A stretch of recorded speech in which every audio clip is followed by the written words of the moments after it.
حضرت بابا فرید شکر گنج رحمت اللہ تعالی علیہ کی خدمت میں درویش تھے. ایک سائل آیا ایک دعا کرانے کے لیے، کوئی اپنی مشکل پریشانی اور اپنی کسی الجھن کو دور کرانے کے لیے ایک سائل آیا اور عرض کیا کہ شیخ میں چاہتا ہوں کہ میرے 4 پہر صبح کے 4 پہر شام کے خیریت سے گزرے، میرے 8 پہر جتنے بھی ہیں خیریت سے گزرے. پرانے ویلے میں اسے کہتے تھے 8 ویلے، 8 ویلے پہر کہتے ہیں، 4 پہر صبح کے شام کے، تو میری خیریت سے گزرے. تو شیخ نے اس بندے سے فرمایا اگر تو چاہتا ہے کہ میرے 4 پہر صبح کے اور 4 پہر شام کے سکون سے گزرے تو اللہ سے دوستی کر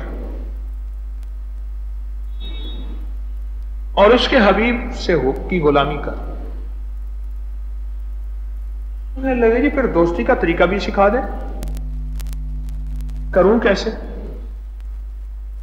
اور اس کے حبیب کملی والی کی غلامی کروں کیسے؟ وہ بھی کچھ سکھا دے.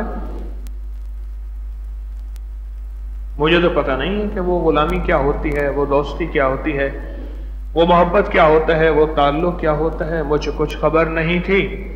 تیرا درد کیا ہے یا رب؟ تیرے عاشقوں سے سیکھا تیرے سنگ در پہ مرنا. مجھے آ گیا ہے جینا، مجھے آ گیا ہے مرنا. وہ بھی سکھا دے.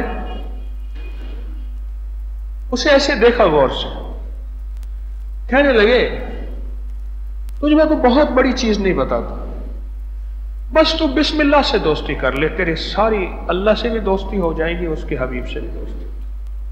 بس جا بسم اللہ الرحمن الرحیم سے دوستی کر لے. اللہ بھی تیرا دوست اور اس کا حبیب بھی تیرا دوست، بس یہ دوستی کر لے. بڑی عجیب بات ہے. اللہ کے جو درویش ہوتے ہیں، فقراء ہوتے ہیں، ان کے پاس ہوتے ہی راز و نیاز ہے. اپنی زندگی میں کچھ فیصلے کریں کہ ہم نے بسم اللہ کے ساتھ یاری لگانی ہے اور دوستی کرنی ہے. آپ خود سوچیں کتنی مسنون دعائیں ایسی ہیں جن کے ساتھ بسم اللہ لگا ہوا ہے. بسم اللہ توکلت، بسم اللہ الذی لا یضر مع اسمہ شیئا فی الارض ولا فی السماء وہو السمیع العلیم ہے. بسم اللہ ما شاء اللہ لا قوۃ الا باللہ. بسم اللہ علی دینی ونفسی وولدی واہلی ومالی. وضو سے پہلے بسم اللہ والحمد للہ. ہر کام سے پہلے کیا پڑھنا ہے؟ نہیں، زور سے پڑھیں. اللہ سبحان، تیرے نام دے لذتاں، تیرے نام دے مٹھاس، سبحان. تیرے نام تو مفت بھی کاننیاں، تیرے بہنیاں نہیں میں پہننیاں، تیرے درد کتیاں نال ادب، سبحان اللہ. ایک دفعہ پھر دل کی کیفیتوں، اندر کے جذبے اور گہرائیوں سے پڑھیں.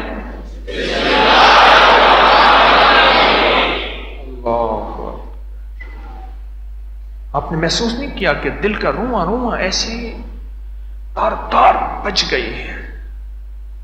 محسوس کیا؟